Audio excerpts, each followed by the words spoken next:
বন্ধুরা, আবারও কেকেআর কে নিয়ে সামনে এলো ভাই বিশাল বড় আপডেট।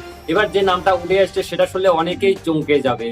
এবার হয়তো কলকাতা নাইট রাইডার্সের দলে মেন্টর বা কোচ হিসাবে দেখা যেতে পারে একজন প্রাক্তন তারকা অলরাউন্ডারকে। কে তিনি সমস্ত কিছু জানবো আজকের এই ভিডিওতে। তুমি তার আগে যদি কলকাতা নাইট রাইডার্সের সাপোর্টার হয়ে থাকো তো ভিডিওটিতে লাইক করে চ্যানেলটাকে সাবস্ক্রাইব করে দাও। তো চলো শুরু করি। যে খবরটা সামনে এসেছে যে কলকাতা ম্যানেজমেন্ট এবার ইরফান পাঠানকে মেন্টর অথবা কোচ করার কথা ভাবছে। এই সিদ্ধান্তর পিছনে কিন্তু অনেক বড় কারণ রয়েছে। কারণ হয়েছে যে ইরফান পাঠান এখন সম্পূর্ণভাবে ফ্রি রয়েছেন। কিছুদিন আগে বিসিসিআই তাকে কমেন্টিয়ার থেকে একদম সরিয়ে দিয়েছে।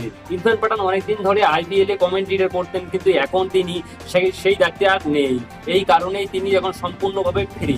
তিনি এখন কেকেআর দলের একজন সম্পূর্ণভাবে কাজ করতে পারেন ভালোভাবে। আর এই জন্য কেকেআর মর্গানকে যদি না পায় তাহলে ইরফান পাঠানকে নিতে পারে। কেননা ইরফান পাঠানও দেখো খুব ভালো একসময় বলার ছিলেন এবং অলরাউন্ডার ব্যাটসম্যান ছিলেন, এত সুন্দর খেলছিলেন যা বলার কথা না।